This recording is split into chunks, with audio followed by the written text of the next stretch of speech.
नमस्ते दोस्तों। चलो अपनी आंखें बंद करो। नहीं, मैं कोई सरप्राइज नहीं लेकर आया हूँ और ना ही कुछ मैजिक दिखाने वाला हूँ। कुछ इमेजिन करवाना चाहता हूँ आपसे। चलो अपनी आंखें बंद करो। सपोज करो कि आपकी एज 30 से 35 के बीच में हो चुकी है। आपने अपनी स्टडी अच्छी खासी कंप्लीट कर ली है। अब एक सिक्योर जॉब आपकी चल रही है, या तो फिर एक वेल सेटल्ड बिजनेस है आपके पास, और इसके साथ साथ आपके बैंक अकाउंट में करीबन 5 से 10 लाख की सेविंग पड़ी हुई है। करो इमेजिन। मजा आया ना इमेजिन करके? अब अपनी आंखें खोल दो, क्योंकि लगता है ना यार, ऐसी चीज हो सकती है क्या 30 से 35 के बीच में?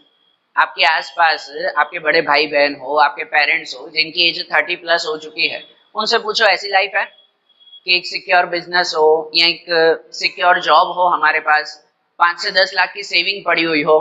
बहुत रेयरली होता है। 80 to 90% हमारे आसपास की फैमिलीज इस कंडीशन में है ही नहीं। 30 से प्लस एज में वो अपना बिजनेस स्टार्ट करते हैं या अपनी जॉब के लिए स्ट्रगल करते हैं कि जॉब को कैसे सिक्योर करें, हम लोग बिजनेस को कैसे सिक्योर करें। और सेविंग, 5 से 10 लाख की सेविंग बैंक अकाउंट में होता ही नहीं। उल्टा इस एज में जो है वो लोन्स रहती है, बैंक की लोन लगी हुई है, या तो फिर किसी पहचान वाले से हमने कर्जा लिया हुआ है, वो कर्जा है। हर महीने की स्टार्टिंग में हमें ईएमआई पे करनी है। बरोबर, एक्सपेंसेस ऐसे होते हैं कि महीने के एंड तक आते आते तो वो एक्सपेंसेस हमें भारी पड़ जाते हैं। ऐसी लाइफ है ना, आपके घर पे भी आप लोग देखते हो। और इसके बावजूद अगर मैं कहूँ आपसे कि नहीं, 30 से 35 की एज में आप लोग ऐसी लाइफ नहीं, एक सिक्योर लाइफ जी सकते हो, एक फाइनेंशियल फ्रीडम आपके पास हो सकता है, ये मैं कहूँ तो सच में इमेजिनेशन ही लगता है। लेकिन इमेजिनेशन नहीं है मेरे भाई, ये सच हो सकता है। क्योंकि कैसे ऐसी लाइफ जीनी है ना, इसके बारे में कोई हमें सिखाता ही नहीं है। सिखाता तो छोड़ो, इसके बारे में कोई अवेयरनेस भी नहीं दिलवाता है कि खुद कैसे सीखें। ऐसी अवेयरनेस भी तो नहीं है कि मुझे ऐसी लाइफ जीनी है तो मैं खुद हाथ पैर मार के सीखूं। ये भी तो नहीं है ना। सही बात के नहीं? हमारा एजुकेशन सिस्टम भी इस चीज में बहुत पीछे है कि फाइनेंशियल नॉलेज के नाम में सिर्फ हमें बुकिश नॉलेज दी जाती है। सिंपल कंपाउंड इंटरेस्ट जो हमें 7 8 स्टैंडर्ड में सिखाया जाता है, उसका प्रैक्टिकल यूज कैसे करना है वो पता ही नहीं है। 12th तक आते आते तो सिंपल कंपाउंड इंटरेस्ट की फॉर्मूला भी याद नहीं रहती है। और 12th स्टैंडर्ड में जो कॉमर्स में है, उन्हें अकाउंट स्टेट्स के नाम पर जो खाली थियोरिकल नॉलेज दी जाती है, प्रैक्टिकल नॉलेज तो कुछ भी नहीं है। और ये तो कॉमर्स की बात हुई। जो साइंस में है, जो आर्ट्स की फील्ड में है, उन्हें तो इतनी नॉलेज भी नहीं होती।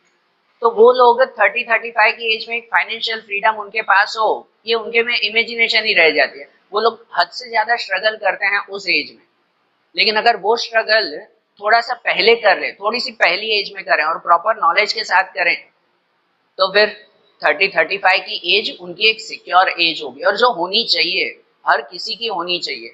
क्योंकि इस एज में अगर आपको सिक्योरिटी मिल जाती है ना, मेनली फाइनेंशियल सिक्योरिटी बहुत जरूरी है। अगर फाइनेंशियल सिक्योरिटी इस एज में मिल जाती है ना, तो इसके आगे की एज आप खुद बहुत अच्छी तरह से क्रिएट कर सकते हो या अच्छी तरह से जी सकते हो।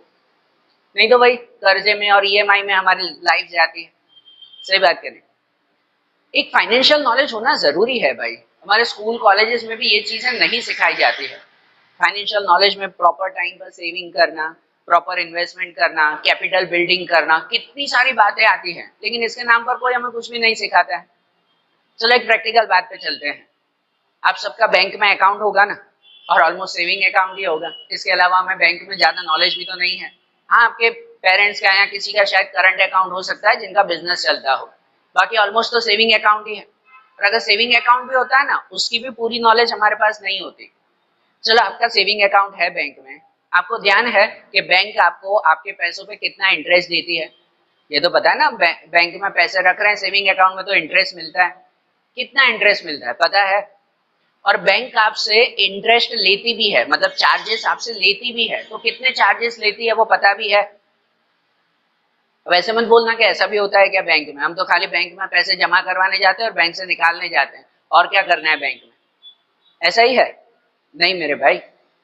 अगर आप सेविंग अकाउंट में पैसे रखते हो तो एवरेजली ऑलमोस्ट बैंक 2 से 3% के बीच में सिर्फ इंटरेस्ट देती है एनुअली। मतलब पूरे साल का 2 से 3% का इंटरेस्ट मिलता है सेविंग अकाउंट पे। हाँ, अगर आपके सेविंग अकाउंट में अमाउंट बहुत ज्यादा है, 5 10 20 लाख रुपए पड़े हैं, तो इंटरेस्ट आपको ज्यादा भी मिलेगा, ज्यादा परसेंटेज में।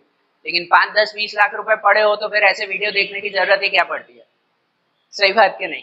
लेकिन अगर आपके बैंक में सपोज करो कि आपके बैंक में 5,000 रुपए हैं, एज ए स्टूडेंट आपकी बात कर रहा हूँ, आप लोग बैंक में अकाउंट खुलवाते हो और बैंक में सपोज आपके 5,000 रुपए पड़े हुए हैं, तो 5,000 रुपए पे अगर 3% भी कहो, 3 तो मिलते भी नहीं है पर फिर भी 3% भी कहो, तो 5 के 3% है ना 150 रुपए होते हैं।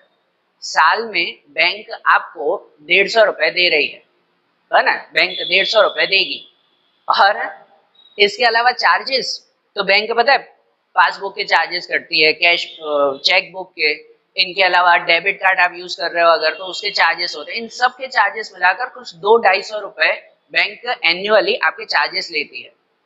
मतलब अगर आपने बैंक में 5,000 रुपए रखे हैं ना, तो बैंक साल में आपको 150 रुपए दे रही है, उसके बदले में 200 रुपए बैंक ले रही है। तो आपके पैसे बैंक में बढ़ रहे हैं कि कम हो रहे हैं, थोड़ा सोचो। नोट किया है कभी ये? आज ही जाकर अपने बैंक में चेक करो कि मेरे पैसे बढ़ रहे हैं कि कम हो रहे हैं। फिर एक आध साल बाद जाके देखते हैं तो बैंक का अमाउंट नील, खत्म। कहाँ गए पैसे? तो बैंक ही खा गए। हाँ, आपके पास अगर 10, 20, 25 हजार पड़े हैं तो उसके अकॉर्डिंग बैंक आपको जो है वो सपोज 300-400 रुपए इंटरेस्ट देती है और उसके बदले में जो है वो 200 रुपए के चार्जेस लेती है। मतलब साल में बैंक से आपने खाली 100 रुपए कमाए। अरे ये कोई कमाई होती है यार? या ये कोई जो है वो सोचो समझदारी है कि हम बैंक में पैसे रख रहे हैं और साल में कितना कमा रहे हैं? 100 रुपए। इमेजिन करो ये चीज। तो ऐसी नॉलेज खुद के पास रखो भाई, नहीं होना चाहिए ऐसे। आप सही जगह पर पैसे रखो कि जहां से आपको कुछ कमाई भी हो सके। ठीक है, चलो एक एग्जांपल से समझाता हूँ कि क्या होना चाहिए आपकी लाइफ। एक एग्जांपल के थ्रू बता रहा हूँ, इसे फाइनेंशियल नॉलेज की तरह ही समझो। अगर फाइनेंशियल नॉलेज आपको चाहिए ना, जो स्कूल कॉलेजेस से नहीं मिल रही है, तो उसके लिए आप लोगों को सीखना चाहिए प्रॉपर सेविंग्स क्या होती है और प्रॉपर उनका इन्वेस्टमेंट कैसे करना है। ये दो बातें आपको सीखनी बहुत जरूरी है। सही सेविंग होनी चाहिए और उन सेविंग का सही समय पे सही जगह पे इन्वेस्टमेंट भी होना चाहिए। इन दो चीजों की नॉलेज होनी चाहिए। चलो एक एग्जांपल लेते हैं पूरा। सपोज आप 9th स्टैंडर्ड में पढ़ रहे हो, सपोज कोई 9th स्टैंडर्ड में है आप बच्चा, अगर 15 साल उसकी एज है, ठीक है। अगर उस बच्चे की एज में मान लूं कि एज अभी 15 इयर्स की है, अगर 15 साल की एज में सबसे पहले आपकी सेविंग स्टार्ट होनी चाहिए। इस एज से तो कम से कम होनी चाहिए, पहले हो तो बहुत अच्छा है। सेविंग स्टार्ट होनी चाहिए आपकी, ठीक है, क्योंकि पहले प्रॉपर सेविंग होगी तो आप प्रॉपर इन्वेस्टमेंट कर पाओगे। अगर सेविंग है, नहीं जा रहा हूं कि भाई बहुत ज्यादा, महीने के 500 रुपए की सेविंग, कितनी आज के टाइम में भी महीने के 500 रुपए की सेविंग करो आप। अगर 15 साल की एज है आपकी और 500 रुपीज की सेविंग करनी है, ये 500 रुपए तो आप महीने में एक बार मूवी देखने जाते हो ना, वहीं चले जाते हैं ना। महीने में एक मूवी कम देख लेना, एक बार होटल में कम चले जाना, 500 रुपए बचा लेना। सपोज 500 रुपीज की सेविंग कर रहे हैं मंथली और उसे कोई भी जगह पर रिकरिंग डिपॉजिट में रख रहे हैं। रिकरिंग डिपॉजिट, ये तो ध्यान होगा शायद कि रिकरिंग डिपॉजिट क्या कहते हैं। रिकरिंग डिपॉजिट बैंक में, पोस्ट ऑफिस में, स्टॉक मार्केट में, कहीं पर भी रिकरिंग डिपॉजिट में रखो, जहां पर हर महीने आपको अमाउंट जो है वो भरते जानी है, सिमिलर अमाउंट हर महीने आपको ऐड करते जानी है। मतलब हर महीने 500 रुपए 500 रुपए 500 रुपए जमा करते जाएंगे। और रिकरिंग डिपॉजिट में आपको कंपाउंड इंटरेस्ट मिलता है, इंटरेस्ट पे इंटरेस्ट मिलता है। क्या कंपाउंड इंटरेस्ट आपको स्कूल में सिखाया जाता है? ना हो तो देखेंगे, मैं बताऊंगा एक बार, एक और वीडियो इसका बनेगा। अभी इंट्रोडक्शन वीडियो में ऐसा नहीं है तो बताऊंगा। उसमें आपको कंपाउंड इंटरेस्ट मिलता है। सपोज आपने 500 रुपए की सेविंग स्टार्ट की, ₹500 सेविंग्स में आपने स्टार्ट किए हैं, कहीं पर रिकरिंग डिपॉजिट रखा है, चलो 10% पे, मैं एक एग्जांपल ले रहा हूँ, 10% पे आपने रिकरिंग डिपॉजिट रखा है, एन्युअली 10% मिल रहे हैं कंपाउंड इंटरेस्ट के हिसाब से। देखो हर जगह अलग अलग होते हैं, बैंक 6-7% देती है, पोस्ट ऑफिस 7-8% देती है, स्टॉक मार्केट में जाते हो तो 10 से 15% भी मिलता है, जैसे म्यूचुअल फंड आपने सुना होगा। हाँ, रिस्की होता है म्यूचुअल फंड या ऐसा होता है, वो नहीं है भाई। आज के टाइम में बातें बदल चुकी हैं, अब ऐसा रिस्क नहीं होता। उल्टा म्यूचुअल फंड, स्टॉक मार्केट आज के टाइम में हर स्टूडेंट को जानना और उसका यूज करना भी जरूरी है। और अगर नहीं जा रहा है, बहुत बड़ा रिस्क लग रहा है, तो पोस्ट ऑफिस में रखो, बैंक में रखो। हाँ, पोस्ट ऑफिस भी तो वर्क करती है ना, ये जानो भाई, पोस्ट ऑफिस भी ऐसा काम करती है। पोस्ट ऑफिस भी आधे से ज्यादा बैंक का काम करके देती है हमें। तो पोस्ट ऑफिस में रख दो, 8% मिलेंगे, बरोबर। पर चलो मैं जो है वो 10% पे रख रहा हूँ कि आपने 10% पे रखे हैं, करीबन 15 ईयर्स के लिए, 15 साल के लिए आप हर महीने 500 रुपए जमा कर रहे हो। 15 साल मतलब आपकी एज जो है वो 15 से 30 हो जाएगी, 30 की एज हो जाएगी ना। मेरा गोल वही है, 30 से 35 के बीच में आपको फाइनेंशियली फ्रीडम देना, ठीक है। तो सपोज 15 साल तक आपने कंटिन्यू रखा है। अब 15 साल तक आप रखोगे ना, तो आपने कुछ अमाउंट भरी होगी 90,000 रुपीज, हर महीने 500 रुपए, 15 साल में करीबन 90,000 आपने कहीं पे रखे हैं, पोस्ट ऑफिस में, बैंक में, स्टॉक मार्केट में, कहीं पर भी 90,000 रखे हैं। 10% के हिसाब से देखो ना, तो आपको उस 90,000 में 15 साल के अंदर करीबन आपको इंटरेस्ट मिलता है 1,18,000 रुपए, ठीक है। ये मेरी कैलकुलेशन है, ऊपर नीचे हो सकता है, ठीक है ना, डिपेंड आप जहां पे रख रहे हो उसके हिसाब से ऊपर नीचे हो सकता है। पर सपोज 10% के हिसाब से अप्रोक्सीमेट 1,18,000, मतलब आपने जितने रखे हैं उससे भी ज्यादा आपको इंटरेस्ट मिल रहा है। ये होना चाहिए ना, आप बैंक में रखते हो, महीने के 100 रुपए कमाते हो, साल के 100 रुपए, सॉरी, ऐसी जगह मत रखो ना यार। तो यहाँ पर इंटरेस्ट मिल रहा है आपको 1,18,000, मतलब 15 साल के बाद आपके जो है वो सम हो जाएगा, मतलब आपका टोटल हो जाएगा करीबन आपके पास 2,08,000 रुपए आपके पास होंगे, अप्रोक्सीमेट 2 लाख रुपए समझ लो। 15 साल के पास 2 लाख रुपए आपकी सेविंग हो जाएगी, अगर हर महीने खाली 500 रुपए रख रहे हो तो, ठीक है। चलो ये एक हो गया, ये एक रख दो कि हर महीने 500 रुपए की तो सेविंग करनी है, ये एक नक्की कर लो। अब और फाइनेंशियल फ्रीडम में आपको क्या करना चाहिए। सपोज अब आप 12th स्टैंडर्ड कंप्लीट कर रहे हो, 12th स्टैंडर्ड कंप्लीट कर लिया, करीबन आपकी एज 18 साल की हो गई, ठीक है ना, 18 ईयर की एज हो चुकी, 18 ईयर्स, बराबर। आपने 12th कंप्लीट कर लिया, अब क्या, अब ऑलमोस्ट स्टूडेंट जाते हैं, चलो अब कॉलेज की पढ़ाई करनी है। आप कोई भी फील्ड में क्यों ना हो, चलो अब कॉलेज की पढ़ाई करनी है या जो भी आगे की स्टडी करनी है, आप उससे जा रहे हो। उसके साथ साथ अब आप 18 के हो चुके हो, तो अब आपको थोड़ा सा सेल्फ अर्निंग करना चाहिए, 100% करना चाहिए। 18 की एज में आप लोगों को करना चाहिए क्या, दो बातें। सबसे पहले कोई भी एक ऐसी जॉब ढूंढ लो, कोई भी एक ऐसा जॉब, क्योंकि बिजनेस तो चलो इस एज में मैं आपको नहीं बोल सकता कि चलो बिजनेस स्टार्ट कर रहे हैं तो भी अच्छा है। 18 साल की एज में अगर आप खाली एक मोबाइल रिपेयरिंग सीख लो ना, 12th की वैकेशन आ जाती है ना, 2 महीने मोबाइल रिपेयरिंग करना सीख लो, नॉलेज ही है। और घर बैठे हुए अड़ोस पड़ोस के इधर उधर के जो है वो मोबाइल रिपेयरिंग करना शुरू कर दो, तो भी आप महीने के जो है वो 4-5 हजार रुपए कमा लोगे। पर ये स्किल खुद डेवलप करना जरूरी है भाई। पर चलो अगर ऐसा बिजनेस मैं मना कर रहा हूँ कि अगर बिजनेस नहीं भी स्टार्ट किया तो जॉब कर लो।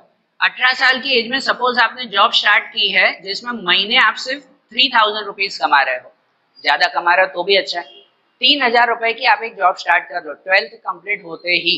अरे बहुत जगह मिल जाती है, बराबर, कोई शर्म नहीं रखते हैं कभी भी जॉब करने में, काम करने में और पैसे कमाने में कभी भी शर्म नहीं रखते। तो मैं ऐसी जॉब क्यों करूं।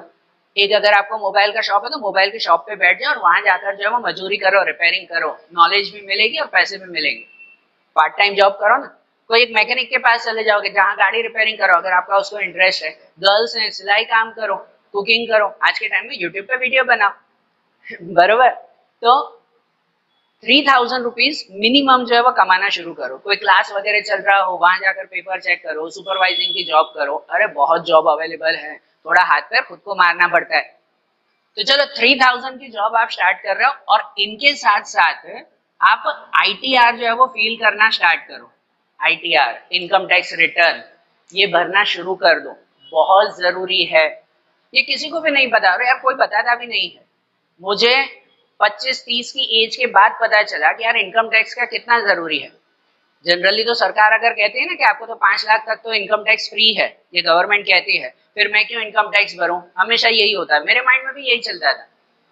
लेकिन इनकम टैक्स भले आप कुछ भी नहीं भर रहे, इनकम टैक्स फाइल करवाओ, कि देखो भाई मेरी इनकम में महीने के 3,000 रुपए कमा रहा हूँ, साल के 36,000 कमा रहा हूँ मैं, ठीक है। गवर्नमेंट को बता दो, और टैक्स तो भरना नहीं है, खाली सरकार को बताओ कि देखो मैं 36,000 कमा रहा हूँ।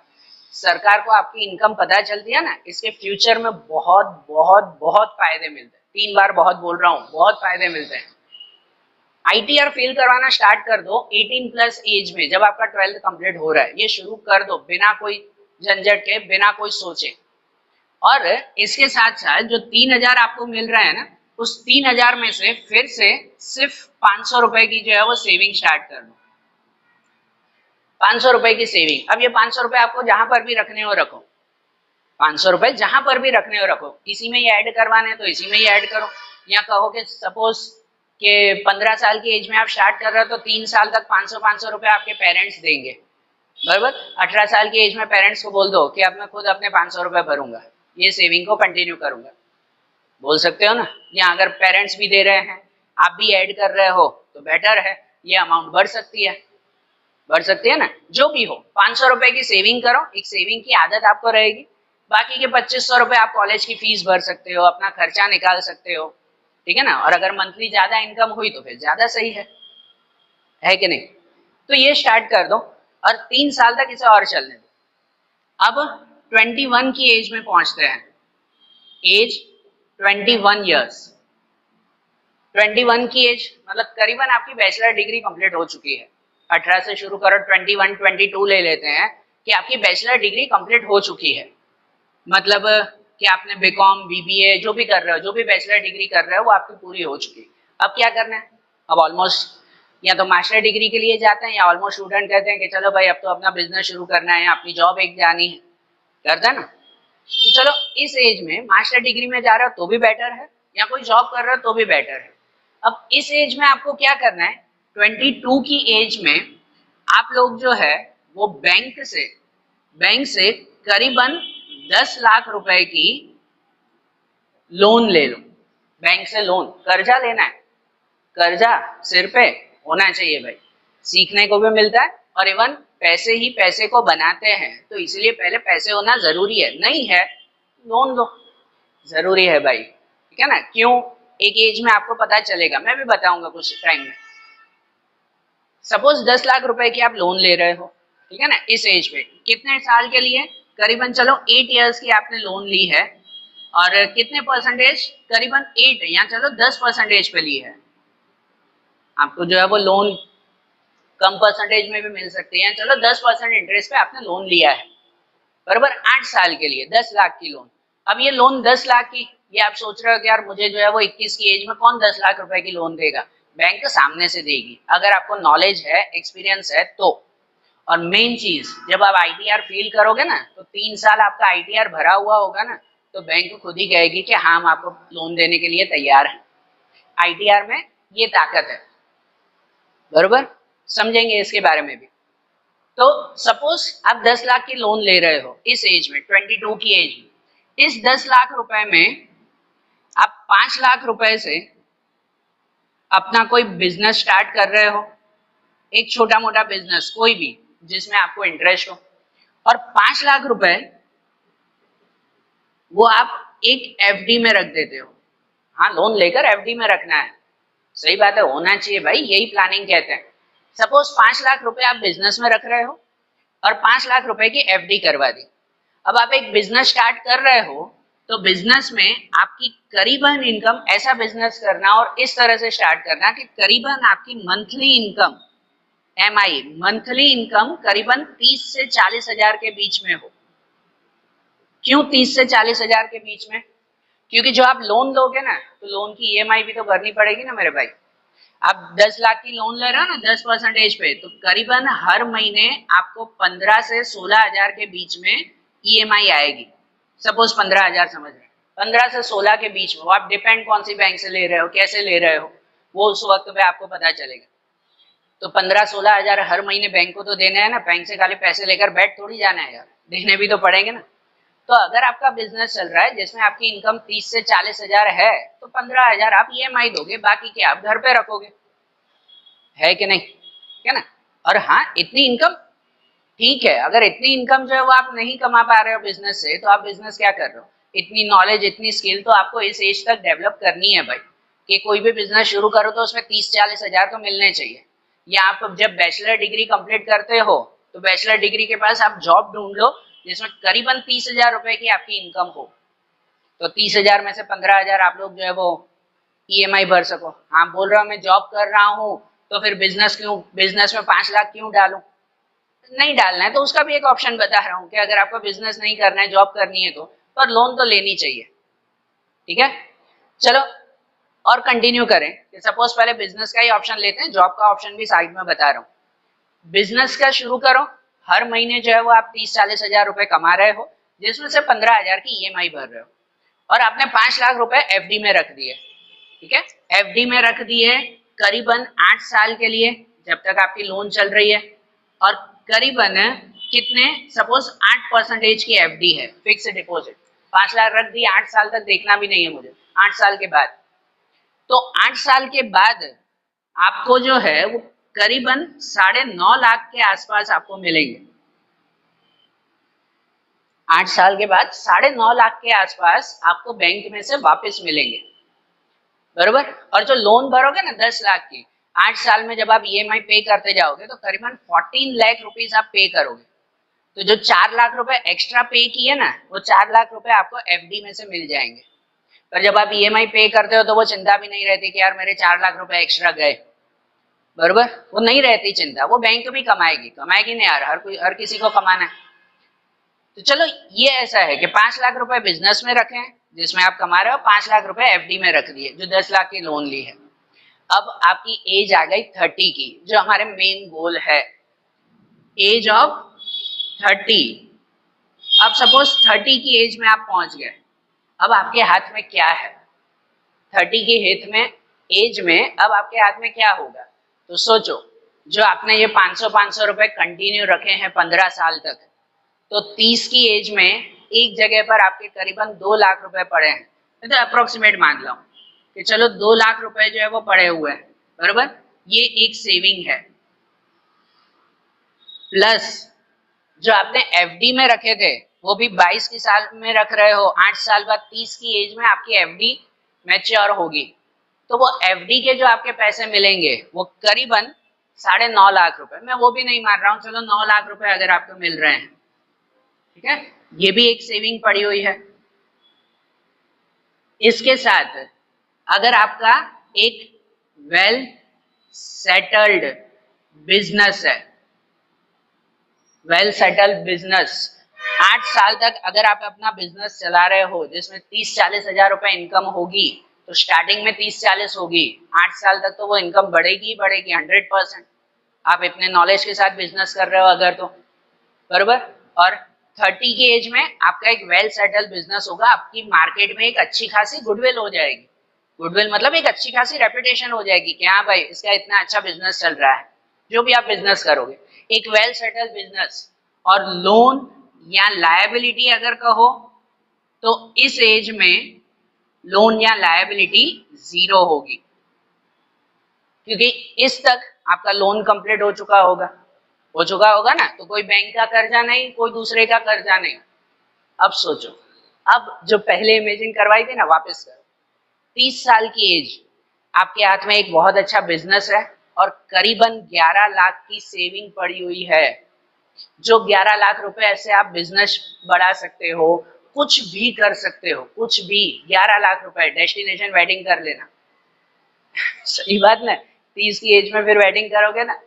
सोचो यार, हमारी जब 30 की एज थी ना, मेरी ही बात कर रहा हूँ, तो मेरे यहाँ पर लायबिलिटी ज्यादा थी, एसेट्स कम थे, कर्जा ज्यादा है आज भी और एसेट्स कम है, क्योंकि ये चीज है ना हमें किसी ने सिखाई नहीं।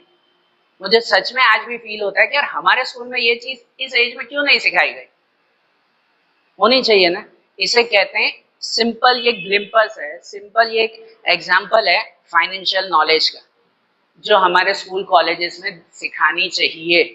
कि 30 की एज के बाद है ना, बच्चा फाइल लेकर कंपनी में जाता है कि यार मुझे जॉब दे दो, मुझे जॉब दे दो, बरोबर के नहीं। बिजनेस स्टार्ट करने के लिए परेशान होता है, यार पैसे ही नहीं है, मैं बिजनेस कहाँ से स्टार्ट करूं। इस तरह से सेटअप करवाना सीखो ना यार। और चलो आपको बिजनेस नहीं करना है, जॉब करनी है, मैं वो बात कर रहा हूँ, तो भी आप 10 लाख रुपए की लोन ले लो और वो 10 लाख रुपए पूरे ही आप एफडी में डाल दो, ठीक है, पूरे ही एफडी में डाल दो। तो जो आपकी जॉब होगी ना, 30,000 रुपए जॉब में कमाओगे, उसमें 15,000 ईएमआई करना, बराबर, और 10 लाख रुपए रखोगे ना, तो 8 साल के बाद करीबन आपको 18 लाख के आसपास मिलेगा। इससे ज्यादा सेविंग हो सकती है, और वो एक अप्रोक्सीमेट, उसकी कैलकुलेशन करेंगे तो अलग ही आएगा कुछ, वो बात भी बताऊंगा। पर ये एक एग्जाम्पल था मेरा, समझ रहे हो, ये एक एग्जाम्पल है कि ऐसी नॉलेज करना है। आप लोगों को भी अगर 30-35 की एज में फाइनेंशियल फ्रीडम चाहिए तो इसके लिए थोड़ी सी प्लानिंग करना जरूरी है। हम जिस एज में थे ना, तो 15 की एज में हम जो है वो छुपम छुपाई खेलते थे, उसमें हमारी लाइफ चली गई। आज के जो बच्चे हैं वो इस एज में जो है वो मोबाइल में रील्स बनाते हैं, उसमें उनकी लाइफ चली गई। ये नॉलेज तो ना टीचर ने दी, ना पेरेंट्स ने दी, ना स्टूडेंट ने खुद सीखने की कोशिश की। तो 15 साल ऐसे वेस्ट हो जाते हैं ना हमारे, 15 साल से लेकर 30 साल की एज, ये 15 साल ऐसे वेस्ट हो जाते हैं ना हमारे कि पता ही नहीं चलता कि जिंदगी के ये 15 साल कौन सी गटर में चले गए। अगर ये 15 साल हम सही तरह से यूज करें, उसके साथ आप छुपम छुपाई भी खेलो, रील्स भी बनाओ, कौन मना कर रहा है, पर अगर सही तरह से यूज करें तो 30 के बाद की एज है ना, बहुत मजे की एज होगी, है कि नहीं। देखो इसमें वेरिएशंस बहुत सारे हैं, मैंने एग्जांपल दिया है। यहाँ इंटरेस्ट अलग मिल सकता है, यहाँ लोन पे इंटरेस्ट अलग हो, आपकी इनकम अलग हो सकती है, तो इसके वेरिएशंस लाखों हैं। पर आप लोग आज एक काम करो, अपने हिसाब से आपकी घर की कंडीशन क्या है, जिसमें से 500 रुपए तो सेविंग कर ही सकते हो यार। आज अगर आप जो है वो 9th स्टैंडर्ड में हो, आप हो, तो आप अपने पेरेंट्स को ये वीडियो दिखाओ कि आप 9th स्टैंडर्ड में हो, तो 500 रुपए हर महीने कहीं सेव करना स्टार्ट कर दो। चलो कैसे म्यूचुअल फंड में सेव करना है, या कहाँ पोस्ट ऑफिस में करना है, या किस तरह से करना है, इसके ऊपर भी मैं अपना नेक्स्ट वीडियो बनाऊंगा, इसी टॉपिक पे आएगा। जो मैंने आज नई चैनल स्टार्ट किया ना, मेरा मेन मोटिव यही है कि यार बच्चों ये बातें भी सीखो। कुछ ऐसी बातें जो स्कूल में नहीं सिखाई जा रही है, वो चीजें आप लोगों को सीखना जरूरी है, बहुत जरूरी है। क्योंकि 33 की आज मेरी एज है, मुझे पता चलता है कि ये नॉलेज नहीं थी तो आज कितनी परेशानियां हो रही है। लेकिन अगर ये नॉलेज आज मैंने ली है 30 एज के बाद, 30 की एज के बाद मैंने आज नॉलेज ली है, तो शायद 45 की एज में मेरी लाइफ सिक्योर होगी, होगी तो सही ना। मुझे नॉलेज अब मिली, पता है। लेकिन आपको अगर इसी एज में नॉलेज मिल रही है तो आप स्टार्ट करो, और ऐसे मत सोचो कि यार मेरी एज तो 15 से ज्यादा 18 साल हो चुके, मैं तो 12th में हूँ। अभी शुरू करो, 35 की एज में आप सिक्योर हो जाना, क्या चिंता है, बरोबर, लाइफ तो अभी पड़ी है ना। सो ये एक एग्जाम्पल था, थोड़ी एक प्लानिंग स्टार्ट करो, और फाइनेंशियल नॉलेज के बारे में मैं अपने अगले वीडियोस बनाना स्टार्ट करूंगा। और इसके साथ साथ आपके माइंड में कोई भी डाउट्स हो तो मुझे बताओ कि यार ये कैसे करना है, वो कैसे करना है, कहाँ इन्वेस्टमेंट करें, मैं उनके रिगार्डिंग जो है वो वीडियोस बनाऊंगा। और अगर कोई ऐसी बात है जो स्कूल में नहीं सिखाई जा रही है और आपको सीखने की इच्छा है, तो मेरी ये चैनल उसी के लिए ये बनी है। आप मुझे बताओ, कमेंट करो, तो उनके रिगार्डिंग मैं वीडियोस बनाना स्टार्ट करूंगा। तो ये पसंद आया कि नहीं वो भी मुझे बताओ, ठीक है। और थोड़ा सा सोचो भाई, थोड़ी सी अवेयरनेस करो, कोई स्कूल कॉलेजेस में नहीं सिखा रहे हैं तो खुद अवेयर हो जाओ कि मुझे खुद ये नॉलेज लेनी है, कोई सिखाए कि ना सिखाए। अरे देन, चलो, जय हिंद।